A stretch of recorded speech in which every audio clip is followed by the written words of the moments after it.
most indelibly here. The 150th anniversary of the Battle of Gettysburg, live all day, Sunday, June 30th, on American History TV, on C-SPAN 3. The Senate is about to gavel in to continue debate over whether to bring the immigration bill to the floor. A vote is scheduled for this afternoon about 2:15 p.m. Eastern to limit debate on that motion. If it gets 60 votes, senators may vote later this afternoon to begin official debate on the bill. In the meantime, negotiations are underway off the floor on amendments. Now live to the Senate. House in St. Paul, Minnesota, who will lead the Senate in prayer.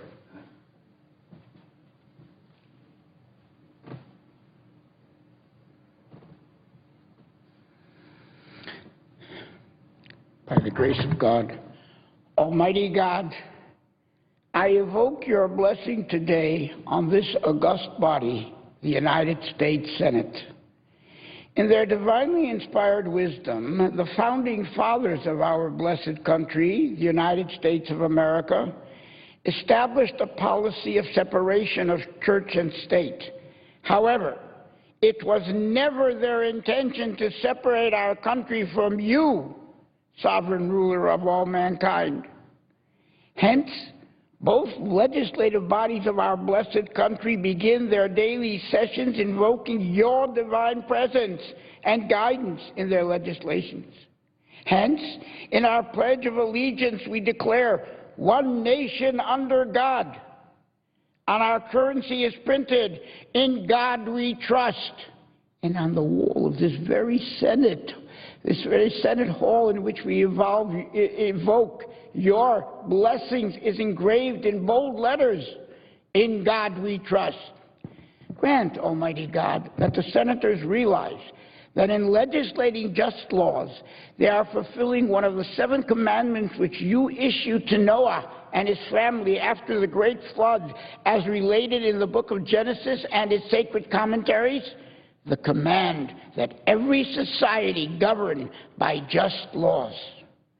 Almighty God, I beseech you today to bless the Senate in the merit of one of the spiritual giants of our time and our nation, the Lubavitcher Rebbe, Rabbi Menachem Mendel Schneerson of saintly blessed memory, who passed away 19 years ago today. The Rebbe labored with great love, dedication, and self-sacrifice to make all mankind aware of your sacred presence. May his memory be for a blessing and his merit be for a shield for our government and our nation, which he always referred to as a nation of kindness. Amen.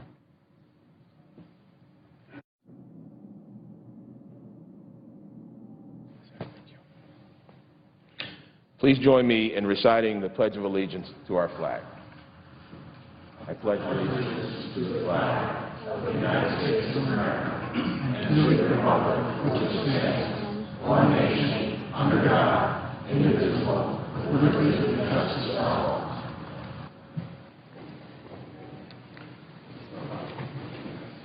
The clerk will read a communication to the Senate. Washington, D.C., June 11, 2013, to the Senate.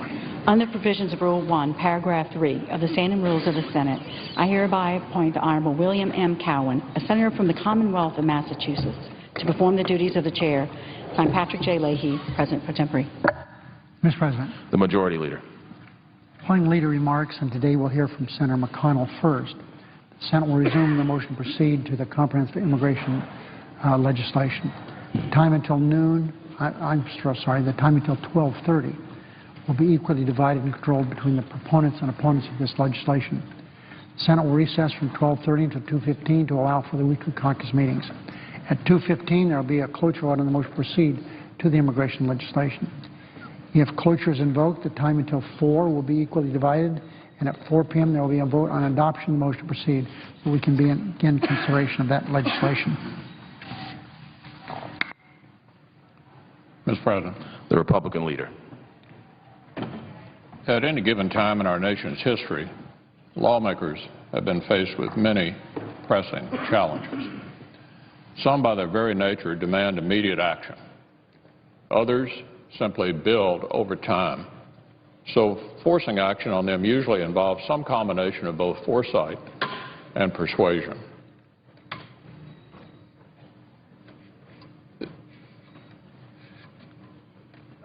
The great challenge of our own day, in my view, is figuring out how to reform government programs that are growing so big, so fast. Unless we act, they'll eventually consume the entire federal budget. This is an issue I've devoted a lot of time and energy to over the last few years, and that I had hoped the two parties could resolve in a way that would win the support of the public and the markets. As it turned out, the President wasn't as interested in that kind of an agreement as I was, so last year I reluctantly concluded we wouldn't be able to do anything significant about entitlements anytime soon. Without presidential leadership, something like that is just simply impossible. Hopefully the President will have a change of heart at some point on the most important issue of our time. But none of this means we can't try to do something about any other big issue we face, and that includes immigration. There may be some who think our current immigration system is working, but I haven't met them. I haven't met anybody who thinks the current immigration system is working. And as an elected leader in my party, it's my view that at least we need to try to improve a situation that, as far as I can tell, very few people believe is working well, either for our own citizens or for those around the world who aspire to become Americans. Everyone knows the current system is broken. Our borders are not secure. Those who come legally often stay illegally, and we don't know who or where they are. Our immigration laws last changed almost 3 decades ago, and they failed to take into account the needs of our rapidly changing economy. So what we're doing today is initiating a debate. We're all grateful for the hard work of the so-called Gang of Eight, but today's vote isn't a final judgment on their product as much as it is a recognition of the problem, a national problem, one that needs debate. The Gang of Eight has done its work. Now it's time for the Gang of 100 to do its work, for the entire Senate to have its say on the issue and see if we can improve the status quo. At the risk of stating the obvious, the bill has serious flaws.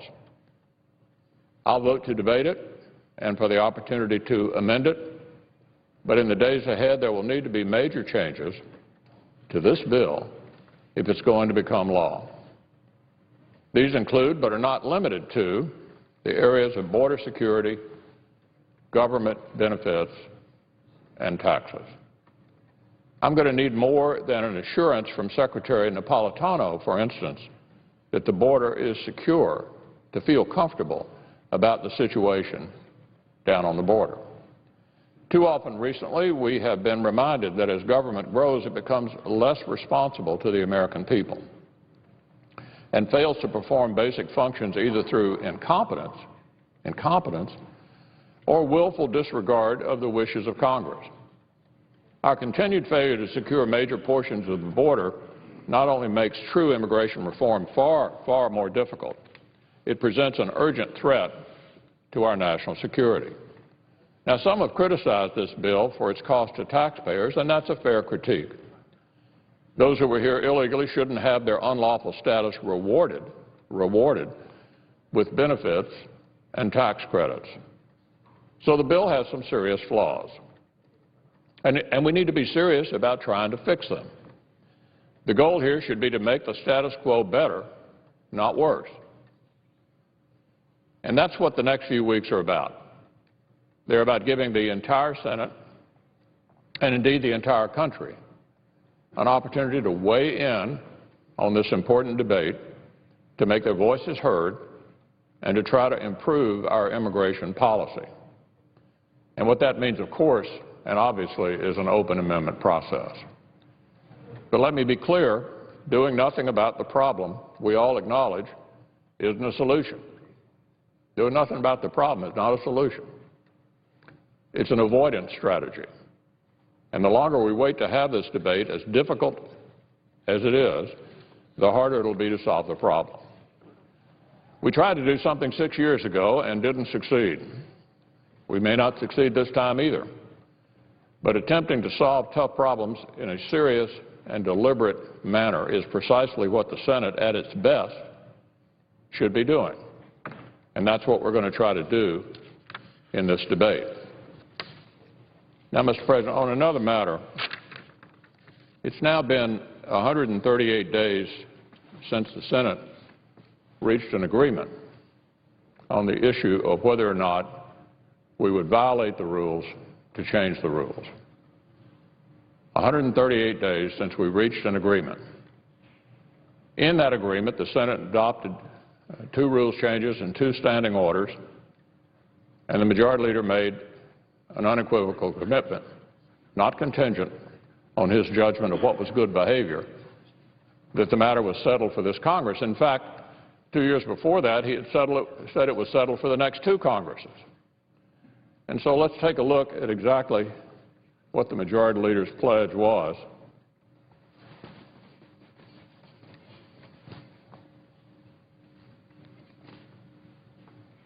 This is back in 2011. Majority Leader said, "I agree that the proper way to change Senate rule is through the procedures established in those rules, and I will oppose any effort in this Congress or the next, the Congress we're in now, to change the Senate's rules other than through the regular order." So the commitment on January 27th of 2011 was not just for that Congress, but for the next one as well. And then 2 years later,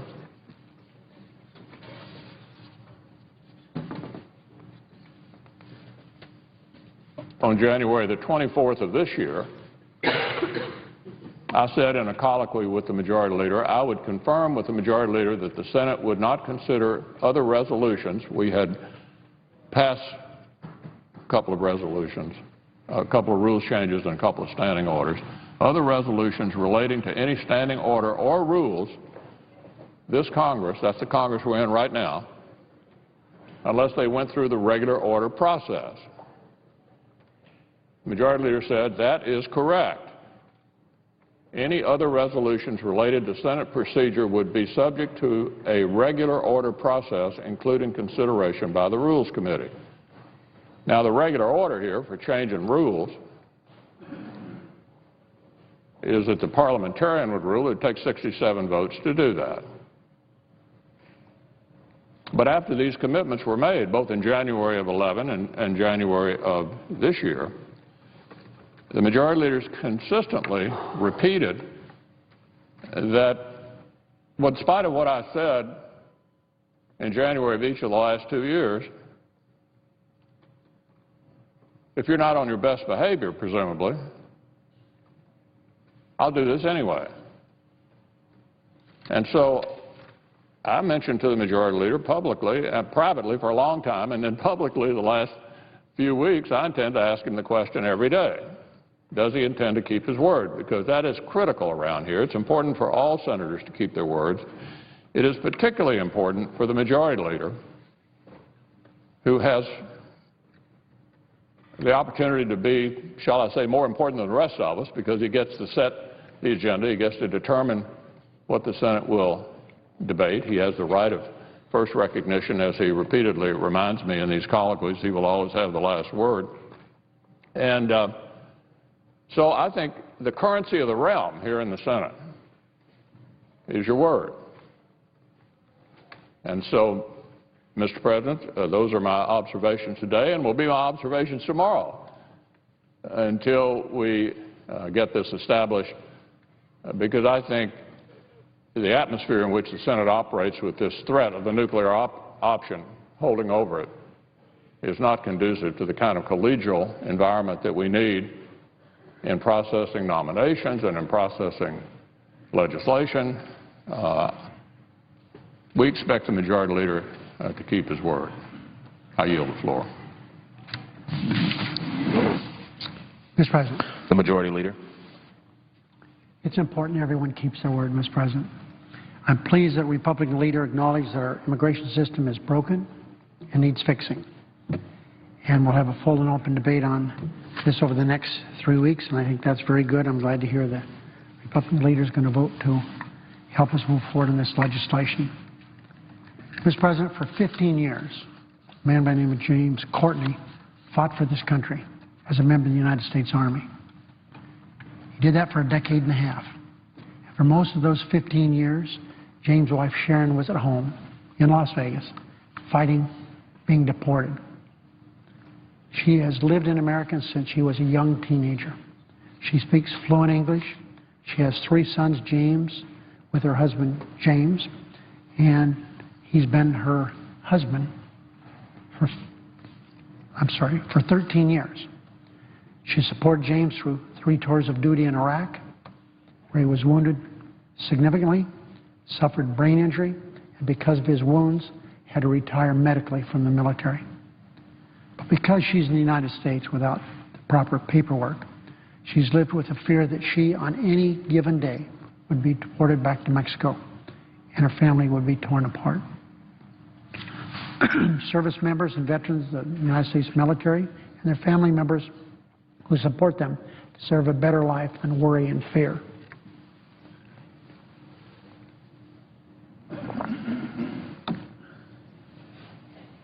In March, just a few weeks ago, James and Sharon came to Washington.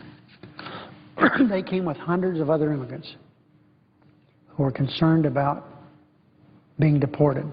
They are concerned about immigration reform. They know the system's broken and needs to be fixed. This is what he said, quote, "I did what my country asked me to do. Now I'm asking my country to keep us together for the sake of humanity and freedom." James spoke about keeping his 3 American children together with the mother of those 3 children and his wife. When I heard James and Sharon's story, I was recommitted doing something to help them. And I did. Not only is Sharon a wonderful mother and wife, sorry, Mr. President, she's also a caretaker to her disabled husband.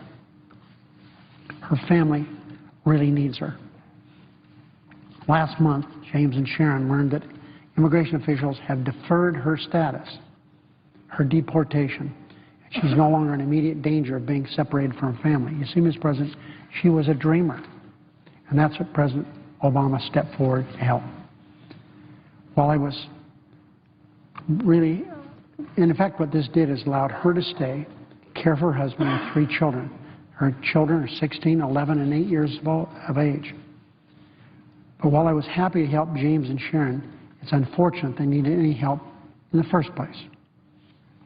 When our service members are fighting overseas, they should be focused on the difficult and dangerous job that they face, not worried about their family members back home. Think about that, Mr. President. If she had been deported while he was overseas, what would the 3 boys do? Dad's overseas. They're Americans. They were born here. No veteran of the United States military should have to fight to keep his wife, the caretaker of the children, by his side. Her story is compelling. Their story is compelling. But there are millions of stories just like it. Stories of mothers and fathers terrified by being torn away from their United States citizen children. Stories of young men and women fearful of being deported from the only country that they know, that they've ever called home. And stories of families forced to live in the shadows despite coming to America in search of a brighter future.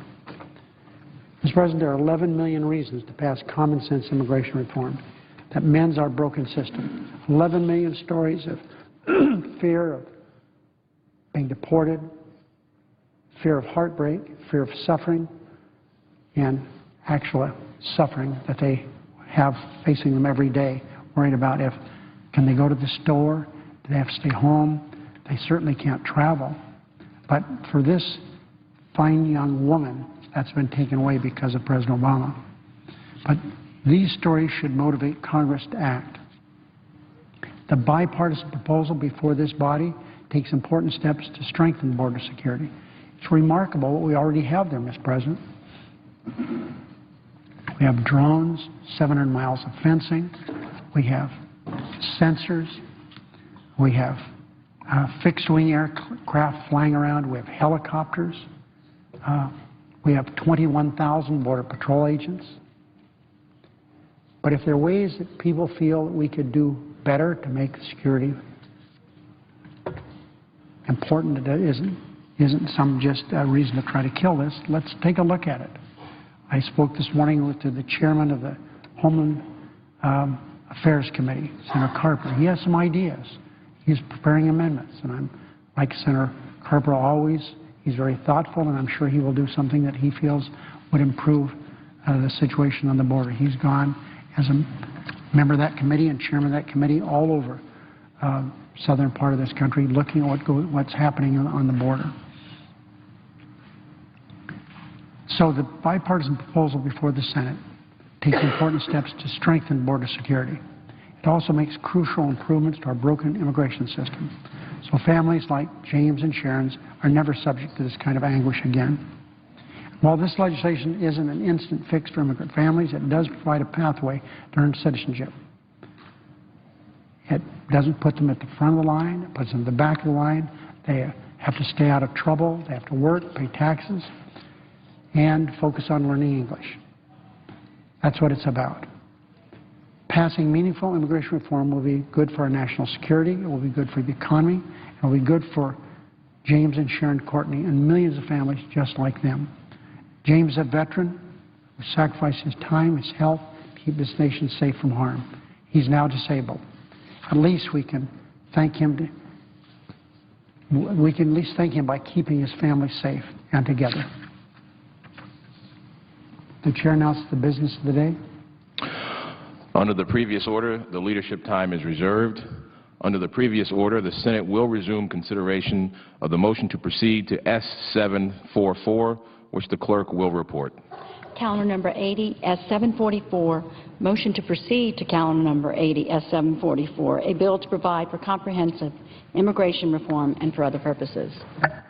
Mr. President, I would ask the chair at this time recognize the senator from Hawaii, Senator Schatz, who replaced Senator Inouye, and I understand that he's going to give his maiden speech in the United States Senate today. I would ask that the chair recognize him.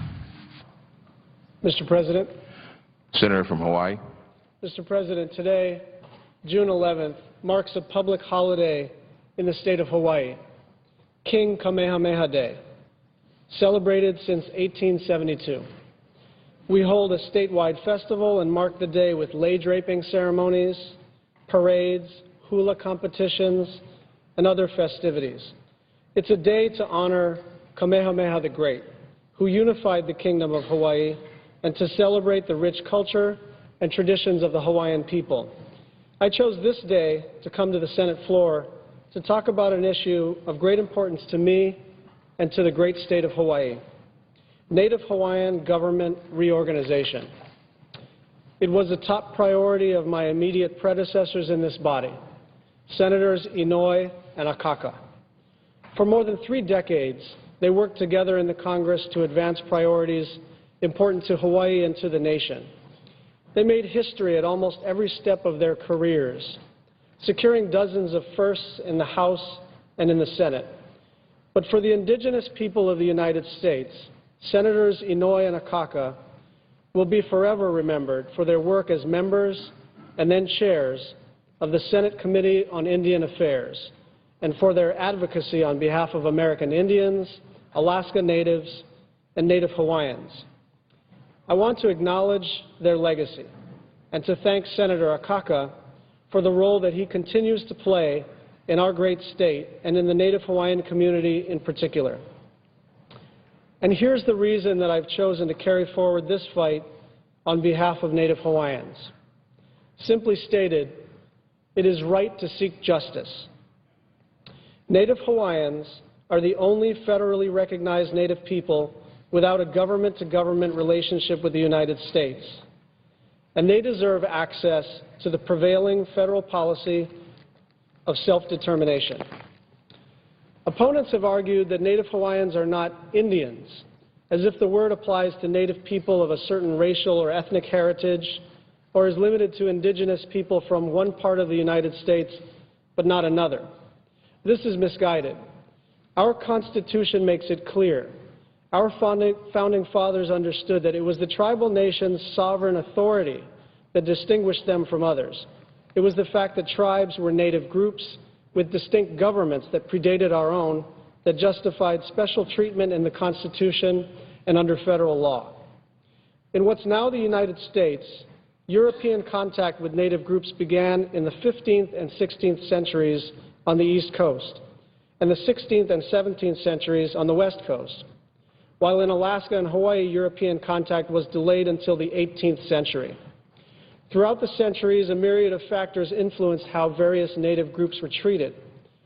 So the historical time frame when policies and programs were applied to native groups may have been different.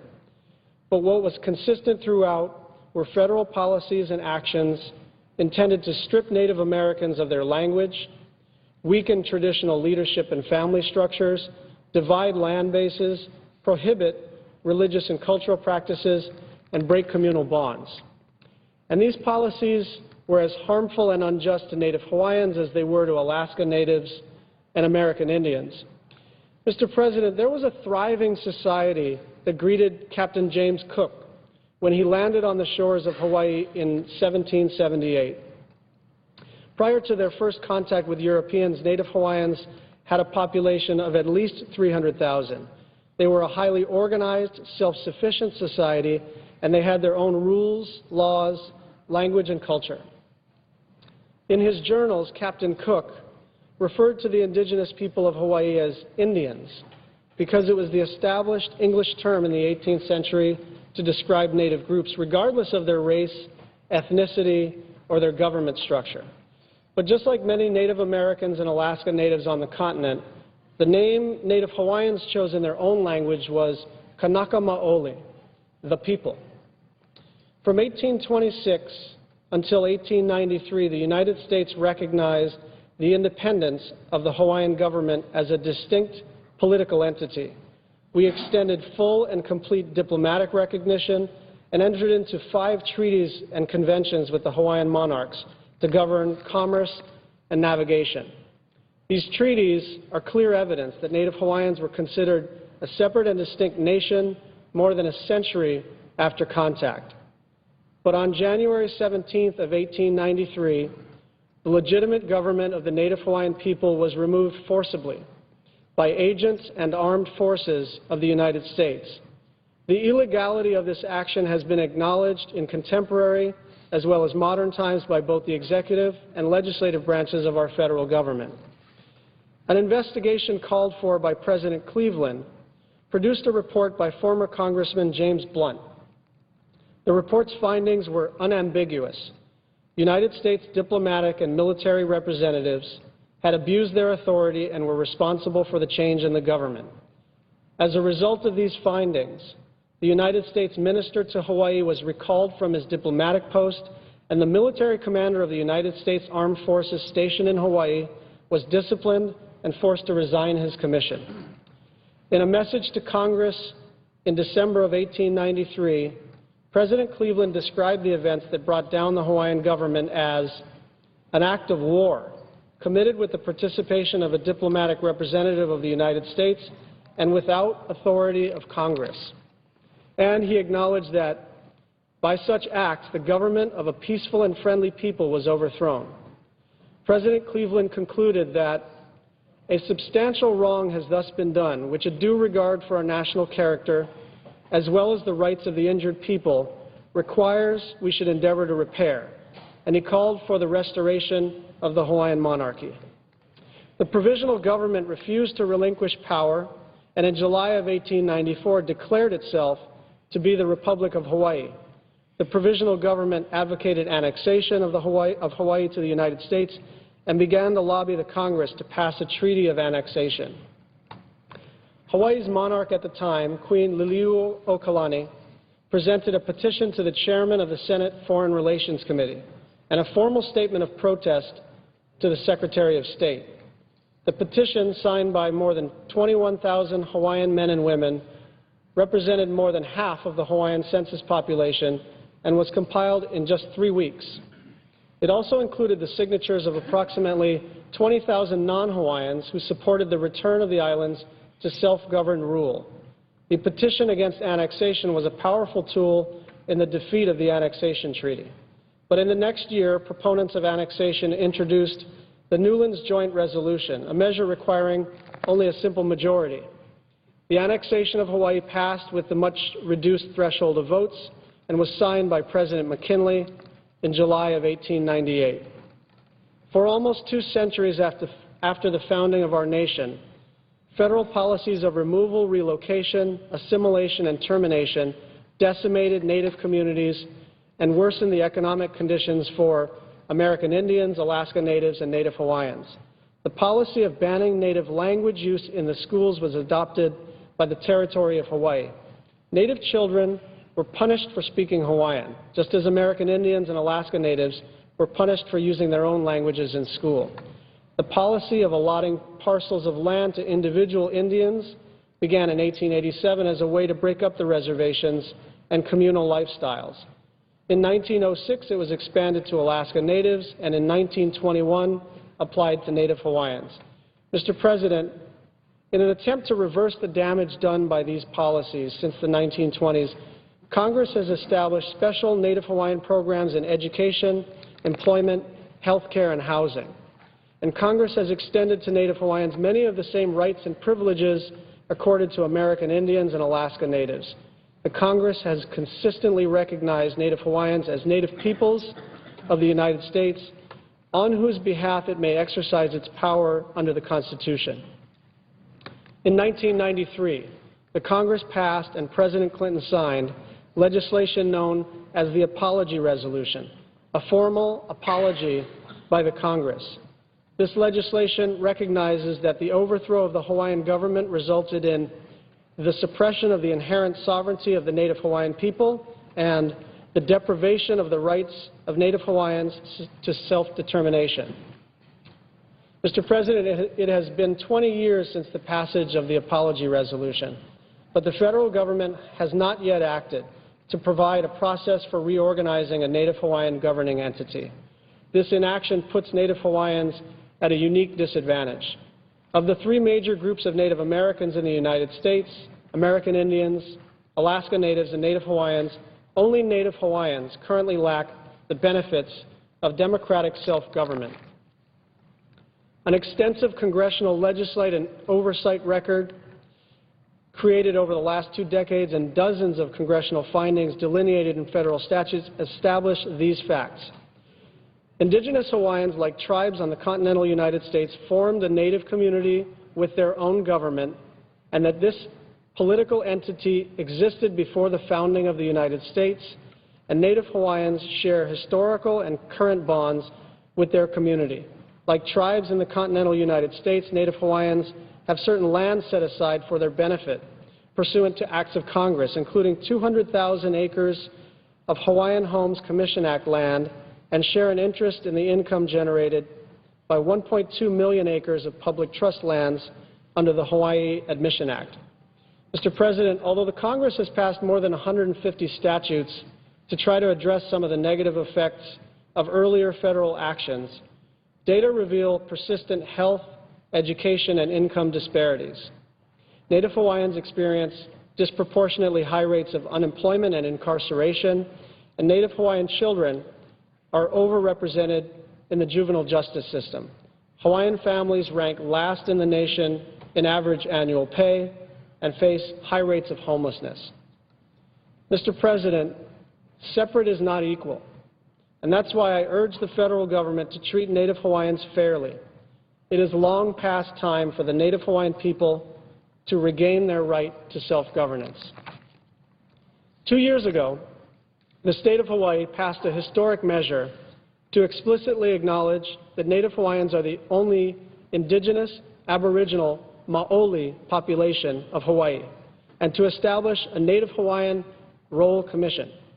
My good friend and the former governor of Hawaii, John Waihee, was appointed as chairman and is leading the effort to register Native Hawaiians. This landmark effort is widely supported by the state of Hawaii, our congressional delegation, and our citizens. I want to acknowledge the Commission, commend its vital work, and urge Native Hawaiians to take advantage of this opportunity to help reorganize a representational government. The actions and commitments of the State of Hawaii and the Royal Commission are crucial, but in order to reach our goal, we must all work together. That's why today, on King Kamehameha Day, I call upon all of us to join in the fight for justice for Native Hawaiians. I yield the floor. Under the previous order, the time until 12:30 p.m. will be equally divided and controlled between the proponents and opponents, with the Senator from Alabama, Mr. Sessions, controlling up to 1 hour. Mr. President, Senator from Alabama. I would yield to Senator Cornyn such time he would consume. Mr. President. The Republican. Mr. President, this afternoon we will have an important vote, some might say even historic vote, on the motion to proceed to the immigration reform bill. I was here in 2007, last time that subject was on the floor of the United States Senate, and it proved to be a divisive and tough issue that we could not get through. But I think if there's one thing that I sense in terms of my constituents in Texas, and really sort of the impression I get generally speaking, it's that the American people believe that the status quo on immigration is unacceptable. Some of our colleagues have actually called the status quo de facto amnesty, because essentially there's lawlessness in our broken immigration system, and what we need to do is to restore law and order and predictability, and to make sure that our immigration system works in the best interests of the United States. And that's true in a number of ways that are included in the underlying bill that was voted out of the Judiciary Committee. So I will vote yes on the motion to proceed, because I think it's important we take up this debate. The Majority Leader has indicated we're going to be debating this and offering amendments over the next 3 weeks. I think that's a good period of time for the American people to understand what's in the bill and to listen to pros and con debates and to make their mind up how they want their elected representatives to proceed. Yesterday I talked a little bit about an amendment that I will offer to the underlying bill, which would ensure that the federal government finally makes good on its promise, its perennial promise, but its unkept promise, to secure America's borders. Now, this won't be any surprise to the presiding officer or my colleagues that coming from a state like Texas with a 1,200-mile common border with Mexico, this is a subject near and dear to my heart and that of my constituents, and it's something we need to get right. The Democratic Majority Leader, in an interview with the press, called my amendment a poison pill, but I thought that was unusual and even curious, because we hadn't shared the language of the amendment with him or anyone else at the time he gave it that characterization. But I believe the opposite is in fact true. If we don't guarantee results on border security, if we don't guarantee to the American people that we actually are going to get serious about stopping the flow of people illegally crossing our southwestern border, or the northern border for that matter, I think we guarantee the failure of bipartisan immigration reform. That is the real poison pill. Failing to solve the problem and guarantee the results that the American people deserve and, I think, demand when it comes to dealing with our broken immigration system. And if, in fact, by defeating sensible border security measures which guarantee implementation of border security, if by denying that bipartisan immigration reform fails, then the opponents of these sensible border security measures will have no one to blame but themselves, and that will prove to be the true poison pill. For more than 25 years, the American people have been told by Washington that it's actually serious about securing our borders, and of course this became more urgent after 9/11. when we finally realized that although we were removed from places like the Middle East, Europe, and Asia, that we were not insulated by virtue of our proximity or lack of proximity to these places. So we learned we are not safe in America just by ourselves, that we are vulnerable to attacks. So this has given greater urgency to the importance of securing our borders and making sure we have a lawful immigration system that actually will work in the interest of the American people. We've also heard since 1986, when Ronald Reagan signed the first amnesty for 3 million people, it was premised on a promise of enforcement, and this would never, ever happen again. Well, the American people justifiably feel that the rug was pulled out from under them on that one when Congress and others undermined the enforcement measures that would have made sure that any future amnesties would no longer be required. So it's understandable, and I believe justified, for the American people to be skeptical about Congress when it makes promises without any means to implement guaranteed results. Back in 1996, Congress and President Clinton authorized a nationwide biometric entry-exit system to reduce visa overstays. Why is this important? Well, 40% of illegal immigration occurs when people enter the country legally as tourists, students, or otherwise, and they simply overstay their visa because we have not yet, in the 17 years since President Clinton and Congress authorized, indeed demanded, an entry-exit system, it still hasn't been implemented.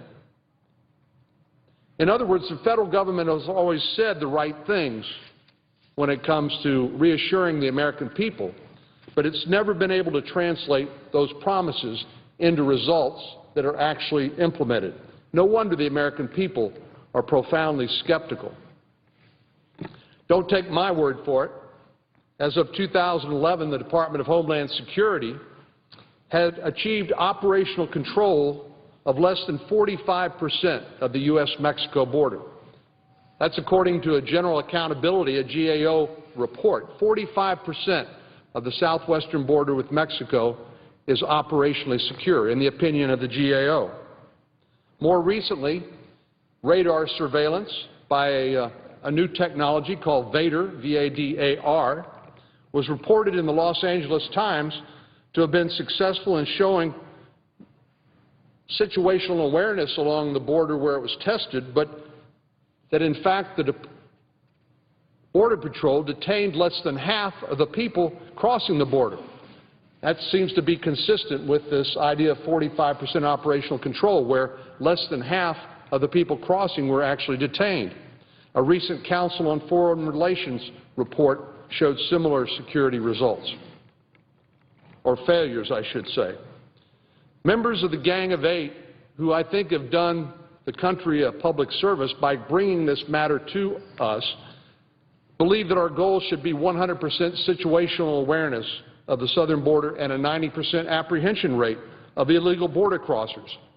This may surprise my colleagues, but I actually agree with those metrics and those standards. 100% situational awareness, 90% apprehension rate.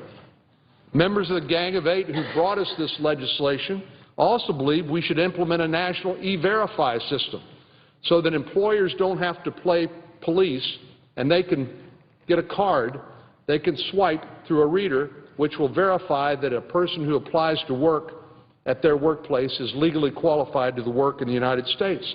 I think absolutely that's a good requirement, and I agree with the Gang of Eight's proposal. So I wonder why it is, Mr. President, why can't they take yes for an answer? If we agree on the standards that they set, why can't we agree on sensible measures that will guarantee the implementation and the success of accomplishing the very goals that they themselves have set?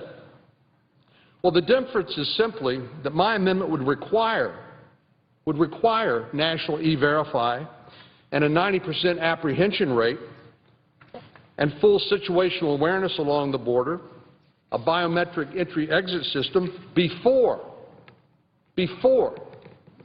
immigrants transition from the registered provisional immigrant status, you'll hear a lot about RPI, to legal permanent residency.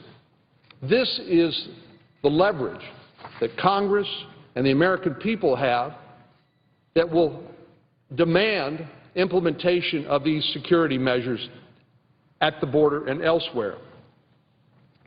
Meanwhile, while my amendment, my results amendment, would guarantee implementation of these provisions that have been long promised but never delivered by Congress, the Gang of Eight bill would authorize permanent legalization regardless of whether our borders ultimately are secured according to their own standards.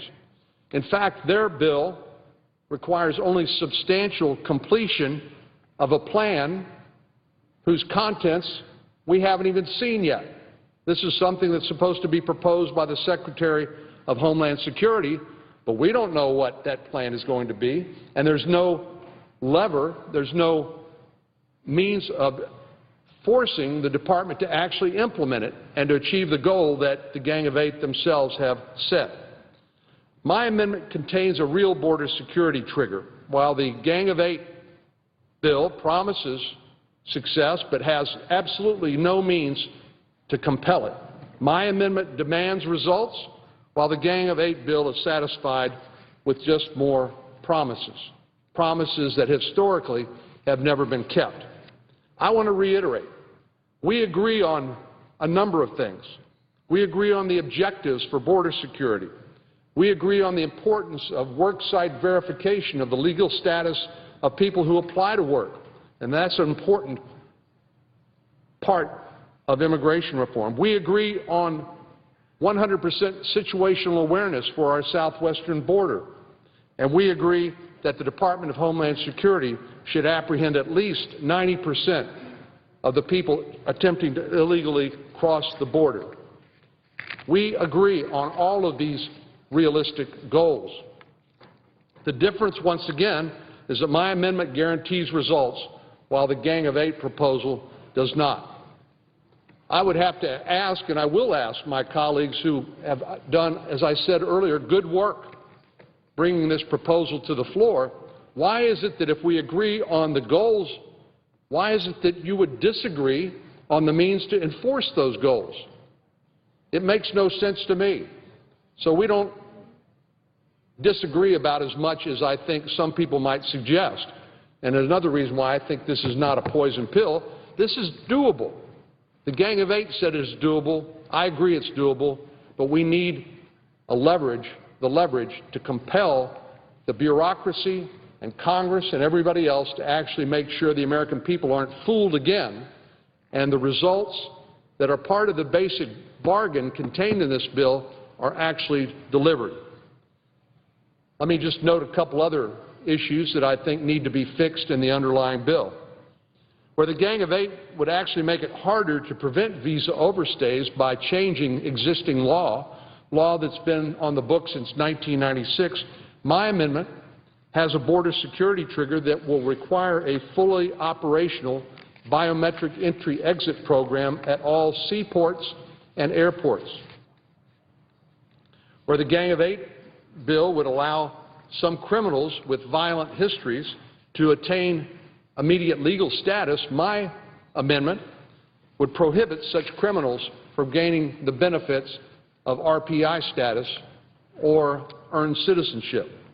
Why should we reward people who've demonstrated their inability or unwillingness to comply with our criminal laws? Why should we reward them with a pathway or a possibility of earning American citizenship? These people ought to be disqualified, and the hardworking, otherwise honest people who want to come here and seek a better life should be granted the benefits of this bill while excluding violent criminals.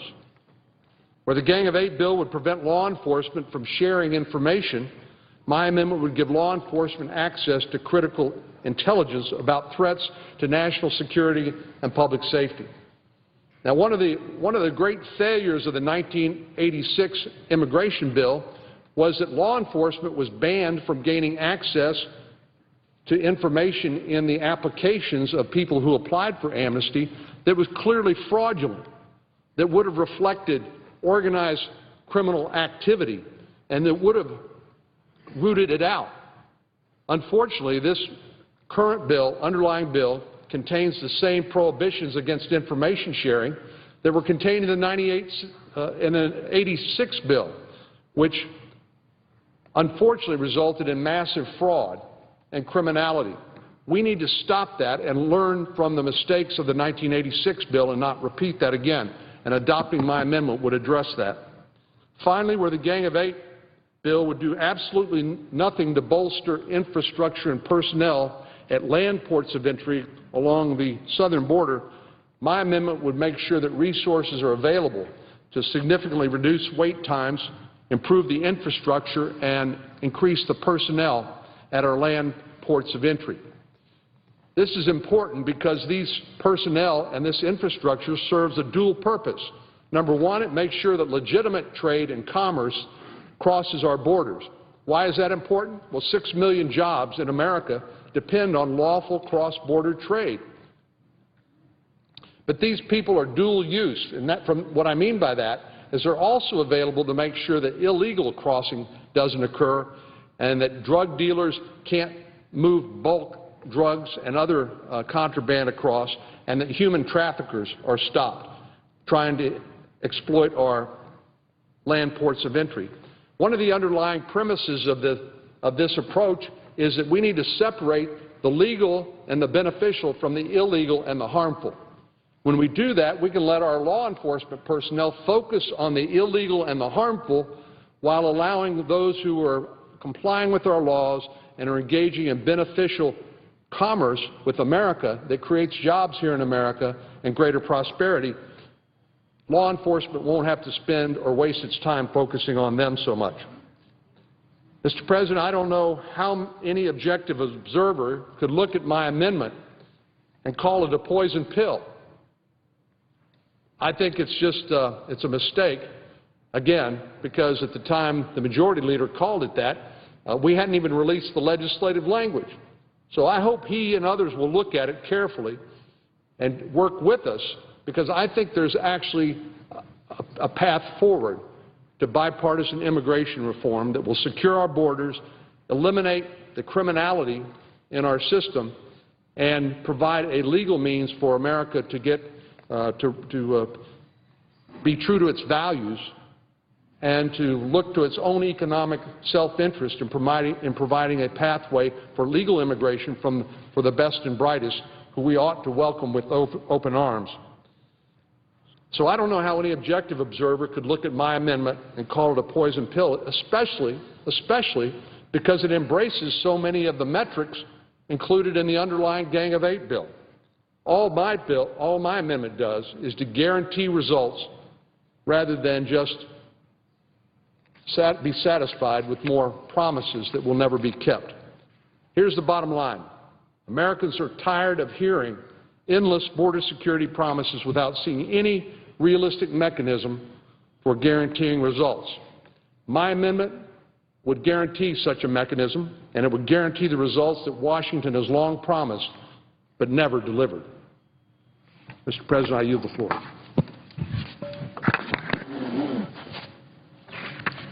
Mr. President. Senator from Delaware. Mr. President, I rise today to speak to the bill that will soon be before us, a bill that will allow us a once-in-a-generation opportunity to tackle the complex challenges facing us in comprehensive immigration reform. Immigrants have always played a central role in America's history, in our economy, in our culture, in our success as a nation. Their importance cannot be overstated, but the system that makes it possible for immigrants to come here and contribute that role is clearly in need of fundamental repair. America's immigration system today is badly out of sync with our values, and I believe it's up to us in the current Congress to fix it. The earnest work of the group of 8 senators, the so-called Gang of Eight, has given us, in my view, a once-in-a-generation opportunity that we must embrace. We cannot squander this moment and allow partisan politics, fear-mongering, and mischaracterization of the underlying bill to get in the way of what we must accomplish, in order to mend the rich fabric of our country and create a predictable pathway for legal immigration going forward. So, Mr. President, I rise today to reflect on this historic opportunity to pass a comprehensive immigration reform bill that will make our country stronger, safer, and more vibrant for generations to come. The legislation soon to be before this chamber has earned such strong support in large part because it started as a bipartisan effort, with senators from both sides of the aisle and from different regions of the country drawing upon years of their own experience to produce a first draft that confronted a wide array of problems with our badly broken current immigration system. It wasn't perfect, but it was a strong start, and I'm extraordinarily grateful to the group of these 8 senators who put so much time and effort into laying that groundwork. But in the Judiciary Committee, Chairman Leahy and Ranking Member Grassley then led a markup, probably the first in my nearly 3 years here as a senator, a full, robust, and historically open markup that achieved its goal of making the bill that comes before us now stronger. They led an open and transparent process.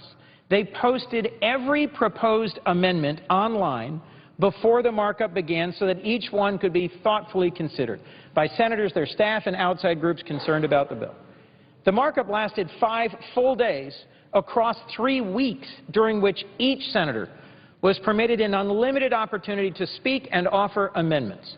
This is the regular order of which so many more seasoned senators speak with fondness, something really more characteristic of the Senate's past than its present. It led ultimately on the Judiciary Committee to 37 hours of markup debate. A great many of the amendments offered were accepted, Democratic amendments and Republican amendments. More than 300 amendments were filed. More than 200 amendments, if you consider first and second degree, were taken up, considered, and disposed of.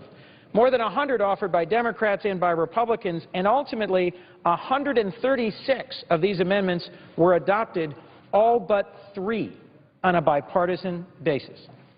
The bill was, as you know, ultimately reported out of committee with a healthy bipartisan vote of 13-5. Mr. President, I am a member of the Senate Judiciary Committee.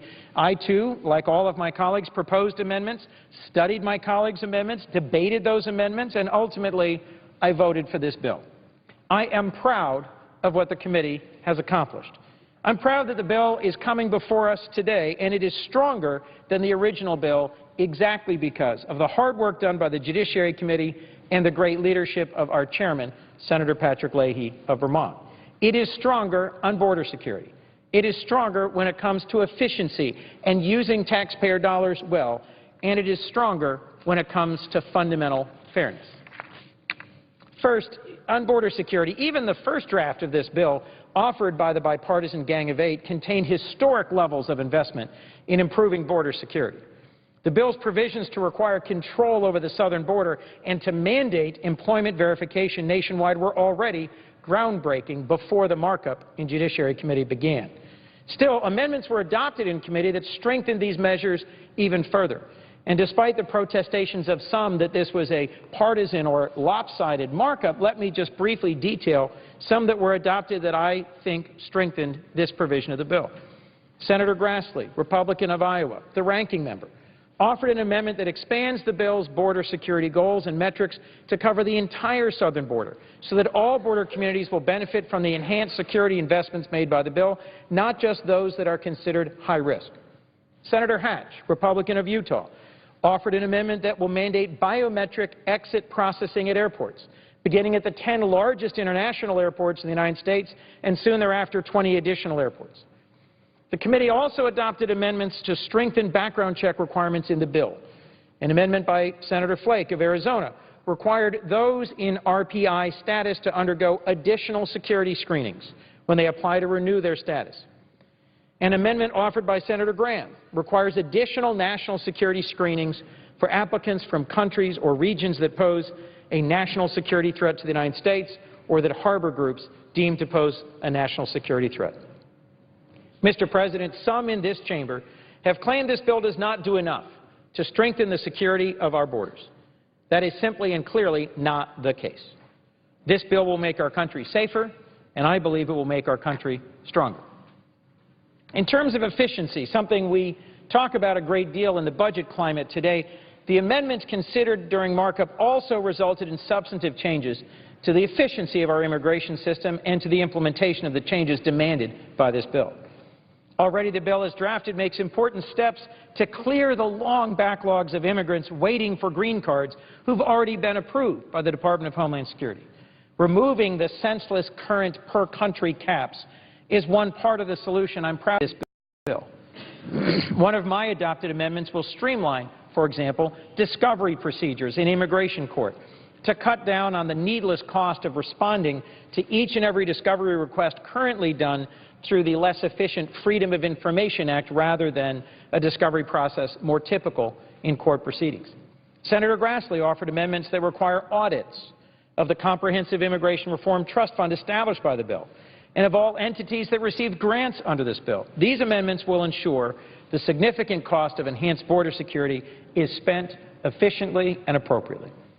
Senators Leahy and Cornyn offered an amendment that gives the Department of Homeland Security flexibility with respect to the Fence Strategy Fund to leverage the best technology at our disposal to achieve that task. The amendment also requires consultation with relevant stakeholders and respect for state and local laws in the implementation of fencing projects. Democrats and Republicans coming together, working together, made this bill stronger. We did it in the Judiciary Committee, and we can do it here on the floor of the Senate. Last, Mr. President, America's immigration system should reflect America's fundamental values. And right now, in my view, it clearly does not. This bill does make our immigration detention and court systems fairer and more humane, but it does not fix all of the unfairness in our current system. Indeed, there are some painful sacrifices we've had to make in this bill, especially when it comes to families being united, families with their siblings, or the recognition of mixed-status LGBT families in our country who receive no federal protections under this bill. But the Judiciary Committee did make progress in making the bill fair on some fronts. An amendment from Senator Blumenthal will allow Dreamers serving in the United States military to apply for citizenship on the same terms of those under current law. The committee also adopted an amendment which I co-sponsored with Senator Lee to ensure individuals are notified when their name receives a non-confirmation determination or further action notice in the E-Verify system, a protection for vital privacy concerns. And two of Senator Franken's amendments will make the E-Verify system fairer for small business by ensuring they won't be penalized excessively for innocent noncompliance. They will also provide an incentive to keep the error rate as low as possible. What we have now before us is a bill that's been thoroughly vetted, substantially amended, and supported by the broadest coalition ever before seen in comprehensive immigration reform efforts. This bill strengthens border security. This bill creates a path to legal status.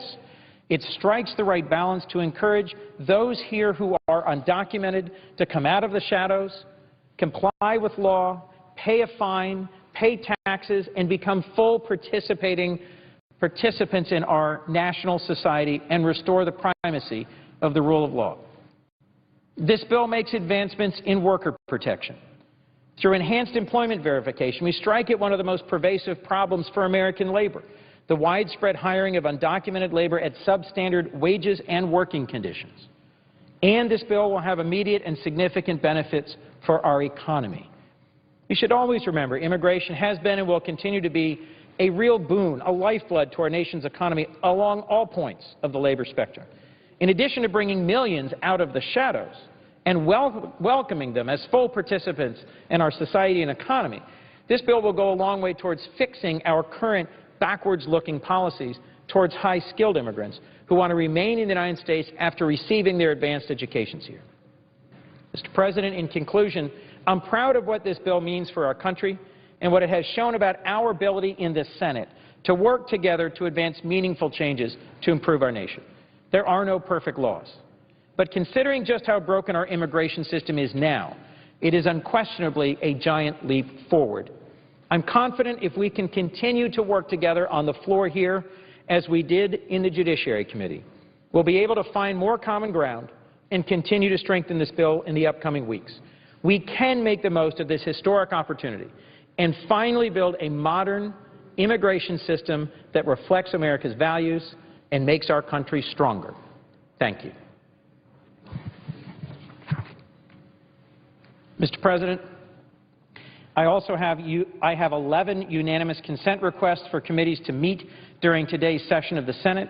They have the approval of both the majority and minority leaders, and I ask unanimous consent that these requests be agreed to and that these requests be printed on the record. Without objection.